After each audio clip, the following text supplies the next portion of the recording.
দূরে তবু কাছে যে যেখানে আছে সবাইকে টেকনিক ইজি এডুকেশনের পক্ষ থেকে শুভেচ্ছা অভিনন্দন সাদর সম্ভাষণ। চলে এসেছি আরও একটি বহু নির্বাচনী প্রশ্ন নিয়ে, যে প্রশ্নটি রাজশাহী বোর্ডে 2017 সালের এসএসসি পরীক্ষায় এসেছিল। কাজেই বুঝতে পারছো আজকের ক্লাসটি বেশ গুরুত্বপূর্ণ। আর এই বিশেষ গুরুত্বপূর্ণ ক্লাসের গোটা প্রহর জুড়ে আমি তন্ময় জুয়েল আছি তোমাদের সাথে। তাহলে চলো আর কালক্ষেপণ না করে আজকের ক্লাসটি শুরু করা যাক। শুরুতেই আমরা দেখে নেব আমাদের প্রথম প্রশ্নটি। আমাদের প্রশ্ন একে বলা হয়েছে নিচের কোনটি মূলদ সংখ্যা। তাহলে দেখি আমরা নিচের কোনটি মূলদ সংখ্যা। দেখো ক নম্বরে দেওয়া আছে √11। দেখতেই পাচ্ছি 11 একটি মৌলিক সংখ্যা, তার উপর রুট, তার মানে এটি একটি অমূলদ সংখ্যা। তাহলে পরেরটা খেয়াল করি। পরেরটা হচ্ছে কি √6। √6কে আমি কিন্তু এভাবে ভাঙতে পারি, √6 √2 ইন্টু √3। আর 3-র ভিতর থাকে কয়টা √3? 2টা। √3 গুণফলে 3 হয়। তাহলে এটা কেটে যায়, হয়ে যায় কি √2/√3। তার মানে এটাও হচ্ছে অমূলদ সংখ্যা। পরেরটা খেয়াল করি। পরেরটা দেখতে পাচ্ছি এখানে একটা মৌলিক সংখ্যা, আর এটাকে ভাঙলে হবে কি 4 × 2। তাহলে এখানে হবে 2√2। তার মানে রুটটা থেকেই যাচ্ছে, তাহলে এটাও অমূলদ সংখ্যা। তাহলে সেই যেহেতু তিনটা অমূলদ সংখ্যা, পরেরটা এমনিতেই মূলদ সংখ্যা হবে। তারপর আমি একটু করে দেখাতে চাই তোমাদেরকে। দেখো 27কে আমি লিখতে পারি 9 × 3। এখানে 48কে আমি লিখতে পারি 16 × 3। ওকে, তাহলে 9-এর রুট করলে কত হয়? 9-এর রুট করলে হয় 3। তাহলে 3√3। এখানে কত হয়? 16-এর রুট করলে হয় 4। তাহলে 4√3। √3 আর √3 কেটে যায়, 3/4। দেখতে পাচ্ছ এটি মূলদ সংখ্যা। তাহলে 1 নম্বর প্রশ্নের উত্তর হচ্ছে ঘ, যেখানে আমরা বের করেছি মূলদ সংখ্যা। আমরা 2 নম্বর প্রশ্নটি খেয়াল করি, যেখানে এ বি সি বাস্তব সংখ্যা হলে 1 নম্বর তথ্য দেয়া আছে যে a × b + c = ab + ac। হ্যাঁ, এর সাথে b গুণ করলে ab হবে, এর সাথে c গুণ করলে ac হবে। এটি সঠিক।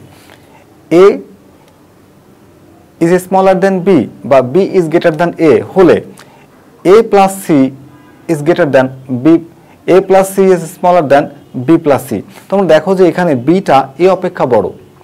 যদি b a অপেক্ষা বড় হয় তাহলে b বড়, আমি দুই পাশে c যোগ করেছি। c এর মানটা এখানে আসলে কোনো ব্যাপার না, কারণ c এর মানটা তো কনস্ট্যান্ট। যেহেতু c এর মানটা যদি আমি ধরে নিই যে 5, তাহলে এর মানকে তুমি ধরো 5, আর b এর মানকে ধরো যদি 6, তাহলে 6-এর সাথে 5 যোগ করলে 11 হবে, আর এখানে 5 যোগ করলে 10 হবে। তার মানে b যেহেতু বড়, cটা দুই পাশে যোগ করলে b এর মানটা বড়ই থাকবে। তাহলে এটাও সঠিক। 3 নম্বর তথ্যটি খেয়াল করি, যেখানে a is smaller than b এবং c এখানে 0 অপেক্ষা ছোট। তার মানে 0 অপেক্ষা ছোট হলে 0 চেয়ে যদি ছোট হয়, এখানে বড় কে? b। তাহলে b যেহেতু বড়, 0 অপেক্ষা ছোট মান যত বড় সংখ্যার সাথে গুণ করা হবে সেটা আসলে ছোট হয়ে যাবে। আর a তো b অপেক্ষা ছোট, তাহলে c এর মানটা ছোট হওয়ার কারণে এর মানটা আসলে বড় হবে। তার মানে এই ac is greater than bc, এই তথ্যটিও সঠিক। তাহলে 2 নম্বর তথ্যের 2 নম্বর যে প্রশ্নটি, এই প্রশ্নের ব্যাখ্যা হচ্ছে যে এখানে সবগুলো তথ্যই সঠিক, এবং সবগুলো তথ্য কোন উত্তরটার মধ্যে আছে? উত্তর ঘ এর মধ্যে আছে। তাহলে 2 নম্বর প্রশ্নের উত্তর হচ্ছে ঘ, যেখানে বলা হচ্ছে সবগুলো তথ্যই সঠিক। আমরা 3 নম্বর প্রশ্নটি খেয়াল করি, যে a ইকুয়ালস একটা সেট দেখতে পাচ্ছি আমরা, যার মধ্যে অনেকগুলো মান দেয়া আছে, হলে 3 এর গুণিতক দ্বারা গঠিত এ সেটের উপসেট কোনটি? তাহলে 3 এর গুণিতক হচ্ছে 3 ঘরের নামটা 6, 9, 12। এইটা হচ্ছে 3 এর গুণিতক। 6, 9, 12 কোথায় আছে? 6, 9, 12 আছে 3 এর কতে। তাহলে আমার 3 নম্বর প্রশ্নের উত্তর হচ্ছে ক। 4 নম্বর প্রশ্নটি খেয়াল করি, যে f of x equals x² - 4x + 4 হলে f of 2 এর মান কোনটি? তাহলে এখন x এর মান হচ্ছে 2, তাহলে x এর পরিবর্তে আমি 2 বসিয়ে দিয়ে যদি হিসাব করলে যে মানটা পাবো সেটাই হবে আমার এই ফাংশনের উত্তর। তাহলে এখানে x এর মান এখন কত? 2। তাহলে 2 এর উপর স্কয়ার করলে কত হয়? 4 মাইনাস এখানে x এর মান কত? 2। তাহলে 2-র সাথে 4 গুণ করলে হবে -8, আর এখানে +4। তাহলে মাইনাস এখানে দেখতে পাচ্ছি -8, আর এখানে যোগ করলে হবে 8। তাহলে 8 থেকে 8 বিয়োগ করে যদি দেই তাহলে হয়ে যাবে 0। তার মানে 4 নম্বর প্রশ্নের উত্তর হচ্ছে ক। নিচের তথ্যের আলোকে 5 ও 6 নং প্রশ্নের উত্তর দাও। তাহলে নিচের তথ্যটি খেয়াল করি, যে একটি সমীকরণ দেয়া আছে x⁴ - x² + 1 = 0 হলে সমীকরণ 5 নম্বর প্রশ্ন বলছে এক্স প্লাস 1/x হোল স্কোয়ারের মান কত। তাহলে এই সমীকরণ থেকে আমরা এই মানটা বের করতে পারবো। তাহলে দেয়া আছে কি x to the power 4 minus x square plus 1 equals 0। তাহলে x to the power 4 plus 1 আর এই যে মাইনাস এক্স স্কোয়ারটাকে আমি ওই পাশে পাঠিয়ে দিলাম, প্লাস হয়ে গেল। এই সবগুলো পদকে আমি এক্স স্কোয়ার দিয়ে ভাগ করব। ভাগ করলে কি হবে, এক্স টু দ্য পাওয়ার 4 কে যদি আমি এক্স স্কোয়ার দিয়ে ভাগ করি তাহলে হয়ে যাবে এক্স স্কোয়ার। 1 কে যদি আমি এক্স স্কোয়ার দিয়ে ভাগ করি তাহলে হবে 1/x স্কোয়ার। এই এক্স স্কোয়ার যদি আমি এক্স স্কোয়ার দিয়ে ভাগ করি তাহলে হয়ে যাবে 1। এখন আমি A square plus B square সূত্র বসাবো। A square plus B square সূত্র কি, A plus B whole square minus 2 A B equals to 1। তাহলে এই এক্স এক্স কেটে যায়, তাহলে এই যে -2 এটাকে যদি আমি ওই পাশে পাঠিয়ে দিই তাহলে x plus 1/x whole square equals to 2 এবং এই 1 এবং এই যে -2 এই পাশে যে প্লাস হবে 1 আর 2 তাহলে মিলে হচ্ছে 3। তাহলে x প্লাস 1/x হোল স্কোয়ারের মান হচ্ছে 3। 5 নম্বর প্রশ্নের উত্তর হচ্ছে গ, যেখানে দেখানো হচ্ছে যে x প্লাস 1/x হোল স্কোয়ারের মান 3। এখন 6 নম্বর প্রশ্নটি খেয়াল করি, x³ প্লাস 1/x এর মান কোনটি। তাহলে এখানে আমি আরেকটু করি যে x প্লাস 1/x এই যে স্কোয়ারটা যদি আমি ওই পাশে পাঠিয়ে দিই তাহলে হয় কি, রুট হয়ে যায়। তাহলে x প্লাস 1/x এর মান হচ্ছে √3। এখন আমার প্রয়োজন হচ্ছে x³ প্লাস 1/x এর মান বের করা। তাহলে আমি এখানে সূত্র বসিয়ে দিই, a³ প্লাস b³ সূত্র a plus b whole cube minus 3ab into a plus b। Okay, তাহলে এটার মান কত, এটার মান হচ্ছে √3। বসিয়ে দিলাম √3, তার উপর করলাম কিউব মাইনাস 3x কেটে যায়, এটার মান হচ্ছে √3। তাহলে √3 কিউব করলে কি হয়, 3√3 মাইনাস 3√3। 3√3 থেকে 3√3 মাইনাস করে দিলে হয়ে যায় 0। অর্থাৎ 6 নম্বর প্রশ্নের উত্তর হচ্ছে ক। তোমরা চাইলে এখানে এই সূত্রটি না বসিয়ে ডিরেক্ট মানও বসাতে পারো। ডিরেক্ট মান বসাতে দিলে তোমার টাইমটা বেঁচে যাবে। আমরা 7 নম্বর প্রশ্নটি খেয়াল করি, কোন শর্তে লগের মানটা a হবে। আচ্ছা, যখন পাওয়ার এবং বেজ সেম হবে। এই যে গ নাম্বারটা তোমরা দেখতে পাচ্ছ যে এর মান হবে 0 অপেক্ষা বড় কিন্তু 1 নয়। এই ক্ষেত্রেই আমরা বলতে পারি যে লগ যেখানে বেজ এবং পাওয়ার সেম হলে মানটা 1 হবে। 8 নম্বর প্রশ্নটি খেয়াল করি, x² minus x minus 12 equals 0 সমীকরণের মূলদ্বয় নিচের কোনটি। তাহলে এটাকে আমরা সমাধান করি, যেখানে কত আছে আমরা এটাকে মিল টার্ম ব্রেকিং করতে পারি। তাহলে x² minus 4x plus 3x minus 12 equals 0। তাহলে এখানে যদি আমি এখন কমন নিই তাহলে x কমন যায়, x কমন নিলে x মাইনাস 4, এখানে যদি প্লাস 3 কমন নিই তাহলে x মাইনাস 4 ইকুয়ালস 0। আমি আবার কমন নিতে পারি x মাইনাস 4, তাহলে এখানে থাকে x আর এখানে থাকে plus 3 equals 0। x minus 4 into x plus 3 equals 0, তার মানে x মাইনাস 4 সমান 0। তাহলে x ইকুয়ালস টু মাইনাস 4 ওপাশে যায় প্লাস 4 হয়ে যাবে। আবার একই রকমভাবে এখানে প্লাস 3 ওপাশে যায় মাইনাস হয়ে যাবে। তাহলে x ইকুয়ালস মাইনাস 3। তাহলে x এর দুইটা মান পাচ্ছি, একটা হচ্ছে 4, একটা হচ্ছে মাইনাস 3। তাহলে 4 এবং মাইনাস 3 কোথায় আছে, 4 এবং মাইনাস 3 আছে খতে। তাহলে আমার 8 নম্বর প্রশ্নের উত্তর হচ্ছে খ। 9 নম্বর প্রশ্নে কি বলা হয়েছে যে 2x² মাইনাস 4ax ইকুয়ালস 0 সমীকরণের সমাধান কোনটি। তাহলে আমরা এই সমীকরণটি সমাধান করার চেষ্টা করি। 2x² আমি কিন্তু চাইলে এখান থেকে এই যে 2x² আর এই যে 2x² রেখে দিই আর মাইনাস 4ax কে ওই পাশে পাঠিয়ে দিই। তাহলে 2x² ইকুয়ালস টু 4ax। এখন আমি এখান থেকে x এর মান বের করব। তাহলে যদি x এর মান বের করি তাহলে এখানে 2টাকে ওই পাশে পাঠিয়ে দিই। তাহলে যদি একটা x রাখি তাহলে এখানে 4ax, 2 কে পাঠালাম, দুইটা x ছিল আর একটা x কে পাঠালাম, x কেটে যায় আর এখানে যদি ভাগ করি তাহলে হয় কি 2a। তাহলে দেখতে পাচ্ছি x এর একটা মান হচ্ছে 2a। আরও একটা মান বের করা যাবে। তাহলে আমরা আরেকবার এটাকে সমাধান করার চেষ্টা করি যে এখান থেকে যদি আমি x কমন নিই, আচ্ছা x কমন নিলে কি হচ্ছে 2x minus 4a equals to 0। তাহলে এই যে কমন নেওয়ার পরে ব্র্যাকেটের মধ্যে যে উপাদানগুলো আছে এগুলো হচ্ছে x এর সাথে গুণ সম্পর্কে আছে। যদি আমি ওই পাশে পাঠাই তাহলে ভাগ হয়ে যাবে এবং শূন্যকে যদি এই সংখ্যা দিয়ে ভাগ করি তাহলে x এর মানটা হবে কত, 0। তাহলে আমরা দেখতে পাচ্ছি যে x এর দুইটা মান, একটা হচ্ছে 2a আর হচ্ছে 0। তাহলে 2 এবং 0 কোথায় আছে, 2 এবং 0 আছে গ তে। তাহলে 9 এর উত্তর হচ্ছে গ। আমরা 10 নম্বর প্রশ্নে খেয়াল করি, ইউক্লিডের স্বীকার্য অনুযায়ী বলা হয়েছে রেখার প্রান্তবিন্দু নাই। রেখার আসলে প্রান্তবিন্দু নাই। 2 নম্বরে বলা হয়েছে যার দৈর্ঘ্য যার কেবল দৈর্ঘ্য আছে কিন্তু প্রস্থ উচ্চতা নাই তাই রেখা, এই তথ্যটি সঠিক। 3 নম্বরে বলা হয়েছে তলের প্রান্ত হলো বিন্দু, এটা দেখতে পাচ্ছি ভুল। তাহলে 1 এবং 2 এই দুইটি তথ্য সঠিক ছিল। তাহলে 1 এবং 2 কোথায় আছে? আছে ক তে। তাহলে 10 নম্বর প্রশ্নের উত্তর হচ্ছে ক। আমরা 11 নম্বর প্রশ্নটি খেয়াল করি, 60 ডিগ্রি কোণের সম্পূরক কোণের অর্ধেক নিচের কোণটি। তাহলে সম্পূরক কোণ কি? একটা সরল রেখায় যদি দুইটা কোণ উৎপন্ন হয়, একটা সাপেক্ষে অন্যটি সম্পূরক কোণ। তাহলে একটি কোণের মান দেয়া আছে 60 ডিগ্রি, তাহলে অপর কোণের মান কত ডিগ্রি হবে? 180 থেকে 60 মাইনাস করে দাও, 120 ডিগ্রি। আমাকে বলা হয়েছে কি যে তার অর্ধেক হবে কত? তাহলে 120 ডিগ্রির অর্ধেক কত? তাহলে অর্ধেক হবে 2 দিয়ে ভাগ করে দাও, 60 ডিগ্রি। তাহলে 60 ডিগ্রি কোণের সম্পূরক কোণের অর্ধেক নিচের কোণটি হবে 60 ডিগ্রি। এই আমার 11 নম্বর প্রশ্নের উত্তর হচ্ছে খ। আমরা 12 নম্বর প্রশ্নটি খেয়াল করি, সমকোণী ত্রিভুজের সমকোণ ব্যতীত অপর দুইটি কোণের পরিমাপ কোনটি? আচ্ছা, সমকোণী ত্রিভুজের আমরা জানি ত্রিভুজের 3 কোণের সমষ্টি 180 ডিগ্রি, তার মধ্যে সমকোণ হচ্ছে 90 ডিগ্রি। তাহলে সমকোণ ব্যতীত বলেছে মানে 90 ডিগ্রিকে আগেই বাদ দিয়ে দাও। তাহলে বাকি দুইটা কোণ মিলে কত ডিগ্রি থাকে? থাকে 90 ডিগ্রি। এখন আমরা দেখি যে কোন কোন তথ্যে দুইটা কোণ যোগ করলে 90 ডিগ্রি হচ্ছে। এই দুইটা কোণ যোগ করলে 90 ডিগ্রি হয় না, এই দুইটা যোগ করলে 90 ডিগ্রি হয় না। এই গ নাম্বার 40 এবং 50 যোগ করে হয় 90। তাহলে 12 নম্বর প্রশ্নের উত্তর হচ্ছে গ। যেহেতু উত্তর পেয়ে গেছি, পরেরটা দেখার প্রয়োজন নেই। আমরা 13 নম্বর প্রশ্নটি খেয়াল করি যে একটি নির্দিষ্ট চতুর্ভুজ আঁকার জন্য কতটি স্বতন্ত্র উপাদান বা উপাত্ত থাকার প্রয়োজন? একটি নির্দিষ্ট চতুর্ভুজ আঁকার জন্য তোমাকে কমপক্ষে 5টি উপাদান জানতে হবে। তাহলে আমার 13 নম্বর প্রশ্নের উত্তর হচ্ছে ঘ, যেখানে বলা হয়েছে 5। 14 নম্বর প্রশ্নটি খেয়াল করি, বৃত্তের অভ্যন্তরস্থ একটি বিন্দু এবং বহিস্থ একটি বিন্দুর সংযোজক রেখাংশ বৃত্তটিকে কতটি বিন্দুতে ছেদ করে? একটি বিন্দুতে ছেদ করে। 14 নম্বর প্রশ্নের উত্তর খ। আমরা 15 নম্বর প্রশ্নটি খেয়াল করি যে কোন বৃত্তের অধিচাপে অন্তর্লিখিত কোণ, কোন বৃত্তের অধিচাপে অন্তর্লিখিত কোণ হবে সূক্ষ্ম কোণ। 15 নম্বর প্রশ্নের উত্তর ঘ।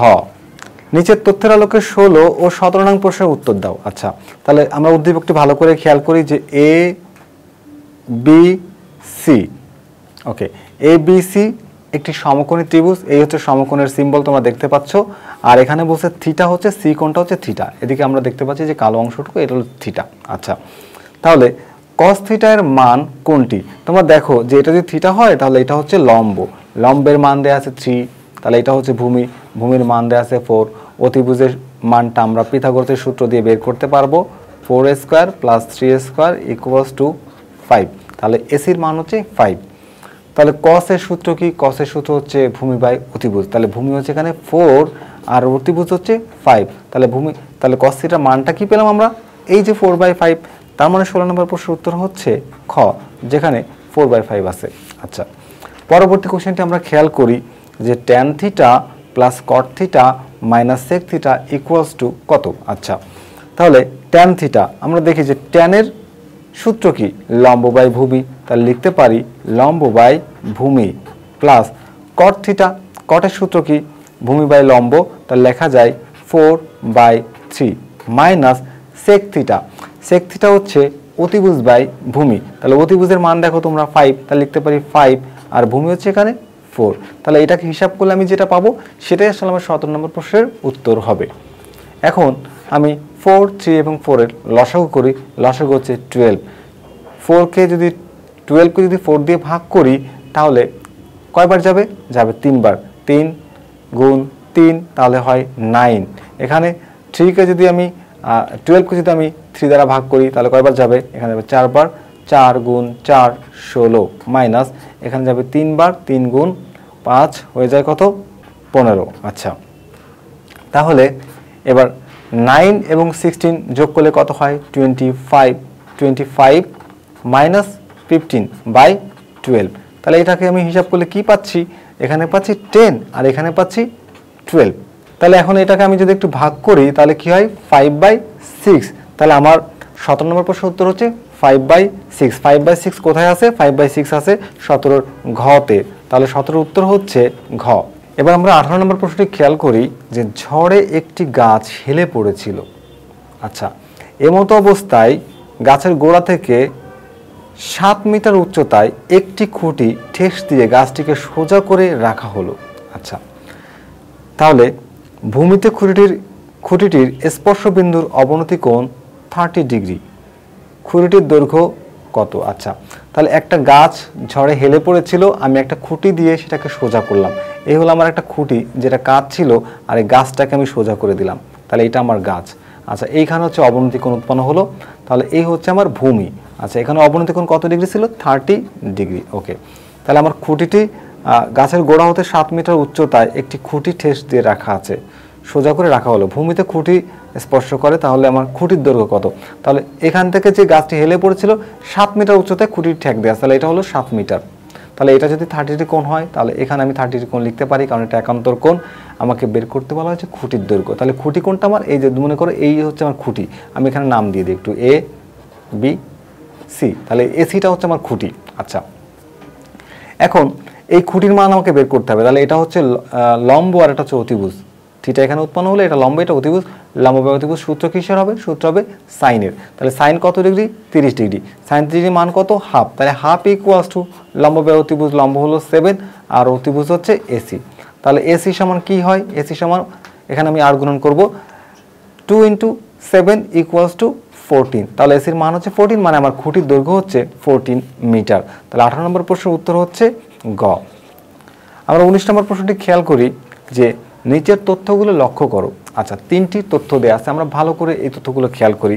1 নম্বর তথ্যে বলা হয়েছে 30 ডিগ্রি কোণ অঙ্কনের ক্ষেত্রে ভূমি লম্বের চেয়ে বড় হবে। আচ্ছা, ভূমি হবে লম্ব অপেক্ষা বড়, তথ্য সঠিক।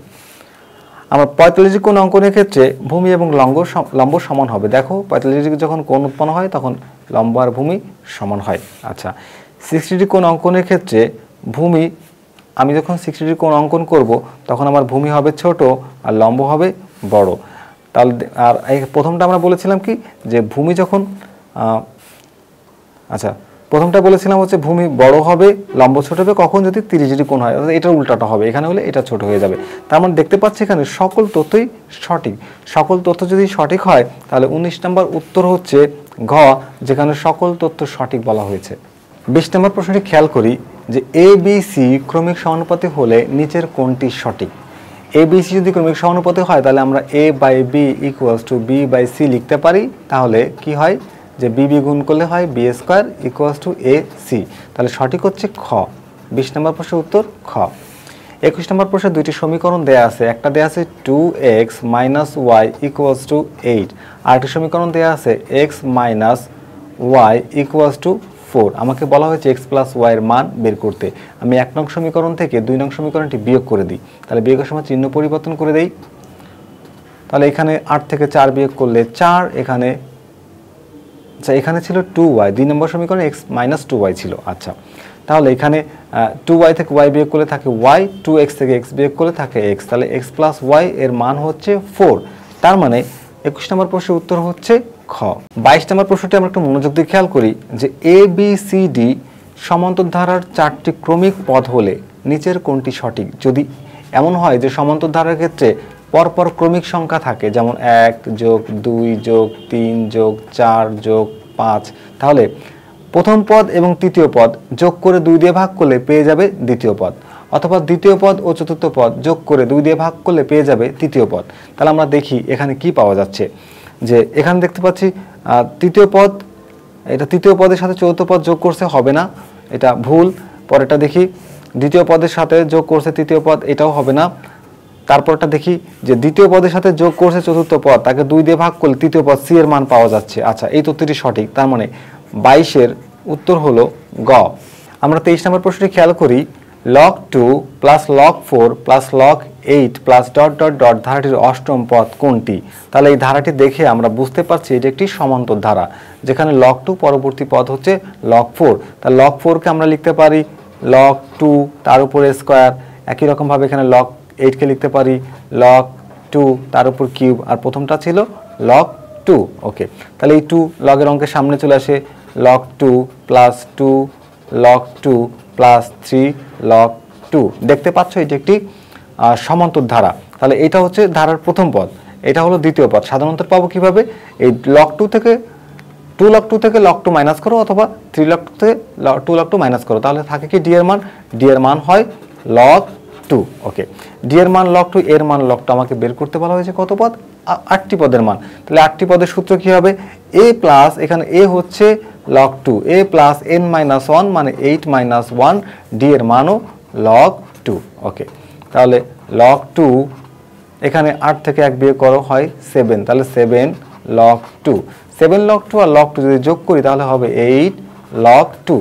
এই 8টাকে ওই পাশে পাঠিয়ে দিতে পারি, তাহলে log 2, 2 এর উপর পাওয়ার হয়ে যাবে 8, 2 এর পাওয়ার 8 করলে কত হয়? 2 এর পাওয়ার 8 করলে হয় 256, তাহলে লিখতে পারি log 256। তার মানে আমার এই প্রশ্নের উত্তর হচ্ছে log 256। log 256 কোথায় আছে? 23 নম্বর প্রশ্নের কতে আছে, তার মানে আমার 23 নম্বর প্রশ্নের উত্তর হলো ক। 24 নম্বর প্রশ্নটি খেয়াল করি, একটি বর্গের কতটি প্রতিসাম্য রেখা আছে? একটি বর্গের 4টি প্রতিসাম্য রেখা আছে। প্রতিসাম্য রেখা বলতে আমরা বুঝি এমন একটি সরল রেখা যেটা ওই ক্ষেত্রটিকে সমান দুই ভাগে ভাগ করতে পারে। তাহলে তোমরা দেখো, যদি আমি একটা বর্গক্ষেত্র আঁকি, তাহলে এই একটা সরলরেখা বর্গকে দুই ভাগে ভাগ করলো, আবার এই একটা সরলরেখা বর্গকে দুই ভাগে ভাগ করলো, এই একটা সরলরেখা বর্গকে দুই ভাগে ভাগ করলো, আর এই একটা সরলরেখা বর্গকে সমান দুই ভাগে পাশাপাশি ভাগ করতে পারে। তাহলে এইখানে আমি কয়টা রেখা আঁকছি? 1 2 3 4, 4টি প্রতিসাম্য রেখা। তার মানে বর্গের প্রতিসাম্য রেখা হলো 4টি। 25 নম্বর প্রশ্নে বলা হয়েছে জেড বর্ণটির ঘূর্ণন প্রতিসমতার মাত্রা কোনটি? জেড বর্ণের ঘূর্ণন প্রতিসমতার মাত্রা হলো 2টি। নিচের তথ্যের আলোকে 26 ও 27 নং প্রশ্নের উত্তর দাও। তাহলে আমরা একটু ভালো করে খেয়াল করি, সমবাহু ত্রিভুজ এ বি সি এ, এখানে বলছে ত্রিভুজটি সমবাহু, সমবাহু ত্রিভুজের A B C A, eddy BC এর উপর লম্ব। তাহলে আমরা একটা ত্রিভুজ আঁকতে পারি, এইটা হলো আমার একটা সমবাহু ত্রিভুজ। তাহলে আমি এখানে এ বি সি ত্রিভুজের নাম দিলাম। এবার এডি, এ থেকে ডি, এটা হচ্ছে বিসি এর উপর লম্ব। বিসির মান বলা হয়েছে 2, যদি বিসির মান 2 হয় তাহলে এই সকল বাহুর মানে 2 হবে, তাহলে এটা হবে 2, এটা হবে 2, বিসির মানও হবে 2। আচ্ছা, এ বিন্দু থেকে যদি বিসির উপর লম্ব টানা হয়, এই লম্বটি এ ডি, এই যে লম্বটি টেনেছি, এই লম্বটি বিসি বাহুকে সমান দুই ভাগে ভাগ করে দেবে। তার মানে এই পাশে হচ্ছে 1 আর এই পাশে হচ্ছে 1। আচ্ছা, আমার চেয়েছে কি 26 নম্বর প্রশ্নে এডি এর দৈর্ঘ্য কত? তাহলে দেখো, এডি এর দৈর্ঘ্য তুমি পিথাগোরাসের সূত্র দিয়ে বের করতে পারো, আবার সমবাহু ত্রিভুজের যে লম্বের যে সূত্র বা মধ্যমার সূত্র দিয়েও বের করতে পারো। তাহলে যদি মধ্যমার সূত্র আমি ব্যবহার করি, যে মধ্যমা, এটা সূত্র হচ্ছে √3/2 ইন্টু বাহুর দৈর্ঘ্য, বাহুর দৈর্ঘ্য তো 2, তাহলে এই 2 আর এই 2 কেটে যায়, থাকে কি √3। তার মানে এটির দৈর্ঘ্য হচ্ছে √3। √3 কোথায় আছে? আছে কতে। তাহলে 26-এর উত্তর হচ্ছে ক। আমরা 27 নম্বর প্রশ্নটি খেয়াল করি, ত্রিভুজ এ বি ডি, ত্রিভুজ এ বি ডি অর্থাৎ এই যে ত্রিভুজটা, এই ত্রিভুজটার ক্ষেত্রফল চেয়েছে। আচ্ছা, এটা তো একটি সমবাহু ত্রিভুজ, তাহলে সমবাহু ত্রিভুজের ক্ষেত্রফলের সূত্র কি? √3/4 ইন্টু এ স্কোয়ার। আচ্ছা, এইটা যদি সমবাহু ত্রিভুজ হয়, তুমি দেখো যখন আমি এখান থেকে লম্ব টানছি, এই লম্বটা সমবাহু ত্রিভুজকে সমান দুই ভাগে ভাগ করে দিয়েছে। তার মানে এই সমবাহু ত্রিভুজের ক্ষেত্রফল যদি বের করতে পারি, তাকে 2 দিয়ে ভাগ করলেই আমি ত্রিভুজ এ বি ডি এর মান পেয়ে যাব। তাহলে সমবাহু ত্রিভুজের ক্ষেত্রফলের সূত্র কি? √3/4 ইন্টু এ স্কোয়ার। এ হলো বাহুর দৈর্ঘ্য, বাহুর দৈর্ঘ্য কত? 2, তাহলে 2 এর উপর স্কোয়ার, 2 এর উপর স্কোয়ার করলে কি হয়? 4 হয়ে যায়, তাহলে এই 4 আর এই 4 কেটে যায়, থাকে কি √3। এটা হচ্ছে এই ত্রিভুজটার ক্ষেত্রফল আমি বের করেছি, পুরো সম্পূর্ণ ত্রিভুজের ক্ষেত্রফল। তাকে যদি 2 দিয়ে ভাগ করি, তাহলে আমি ত্রিভুজ এ ডি সি এর বা এ ডি বি ডি এর ক্ষেত্রফল পেয়ে যাব। এ বি ডি অথবা এডিসি দুইটা ক্ষেত্রফল সমান হয়। তাহলে এই √3/2 এটাই হচ্ছে আমার এই প্রশ্নের উত্তর। তাহলে 27-এর উত্তর হচ্ছে গ, যেখানে √3/2 দেয়া আছে। আমরা 28 নম্বর প্রশ্নটি খেয়াল করি, ট্রাপিজিয়ামের সমান্তরাল বাহুদের দৈর্ঘ্য যথাক্রমে 9 সেন্টিমিটার ও 7 সেন্টিমিটার এবং উচ্চতা 8 সেন্টিমিটার হলে ক্ষেত্রফল কত বর্গ সেন্টিমিটার? আচ্ছা, তাহলে ট্রাপিজিয়ামের সমান্তরাল দুইটা বাহু তো আমাকে দেয়া আছে, আরও দেয়া আছে উচ্চতা, তাহলে ক্ষেত্রফলের সূত্র দিয়ে আমরা ডিরেক্ট ক্ষেত্রফলটা বের করে দিতে পারবো। সামুদ্রিকের ট্রাপিজিয়ামের ক্ষেত্রফলের সূত্র কি? ট্রাপিজিয়ামের ক্ষেত্রফলের সূত্র হচ্ছে হাফ ইন্টু সমান্তরাল বাহুদ্বয়ের যোগফল। তাহলে সমান্তরাল বাহু একটা হচ্ছে 9 যোগ 7 ইন্টু উচ্চতা, উচ্চতা এখানে 8। তাহলে এখন আমি একটু হিসাব করতে পারি, এই 2 দিয়ে এই 8কে যদি ভাগ করে দিই, হয়ে যায় 4 গুণ 9 এবং 7 যদি আমি যোগ করি, অর্থাৎ 9 এবং 7 যোগ করলে হয় কত? 16। তাহলে 16 ইন্টু 4 64। তাহলে 28 নম্বর প্রশ্নের উত্তর হচ্ছে খ। দেখো তোমরা খতে দেয়া আছে 64। চলো এবার 29 নম্বর প্রশ্নের সমাধান করি। উপাত্তগুলোকে শ্রেণীভুক্ত করা হলে প্রতি শ্রেণীতে কতগুলো উপাত্ত অন্তর্ভুক্ত করা হয় তার নির্দেশক কোনটি? আচ্ছা, শ্রেণীর সীমা না, শ্রেণী বিন্দুর মধ্যবিন্দু এটাও না, শ্রেণীর সংখ্যা না, শ্রেণীর গণসংখ্যা। অর্থাৎ তুমি যদি উপাত্তসমূহকে শ্রেণীভুক্ত করা হয় তবে প্রতি শ্রেণীতে যতগুলো উপাত্ত অন্তর্ভুক্ত করা হয় তার নির্দেশক হচ্ছে শ্রেণীর গণসংখ্যা। 29 নম্বর প্রশ্নের উত্তর ঘ। এবার আমরা 30 নম্বর প্রশ্নটি খেয়াল করি যে x min equals a plus summation of fi ui divided by n into h। দেখতে পাচ্ছি এটা একটা সূত্র, কিসের সূত্র? গড় নির্ণয়ের সূত্র। এক্ষেত্রে x min, এই যে x min নির্ণয়ের গড় হলে a কে কি বলা হয়? আচ্ছা, a কে কি বলা হয়? এই যে a আসলে এই সূত্রের মধ্যে আনুমানিক গড়। তার মানে 30 নম্বর প্রশ্নের উত্তর হচ্ছে খ। খতে বলা হয়েছে আনুমানিক গড়। ভিডিওটি দেখার জন্য ধন্যবাদ। আজকের ক্লাসটি এখানেই শেষ করছি। দেখা হবে আবারও নতুন করে অন্য কোনো গাণিতিক সমস্যা নিয়ে নতুন কোনো ভিডিওতে। সেই পর্যন্ত সবাই ভালো থেকো, সুস্থ থেকো, নিরাপদে থেকো, এই প্রত্যাশায় আজকের মতো বিদায়। আল্লাহ হাফেজ।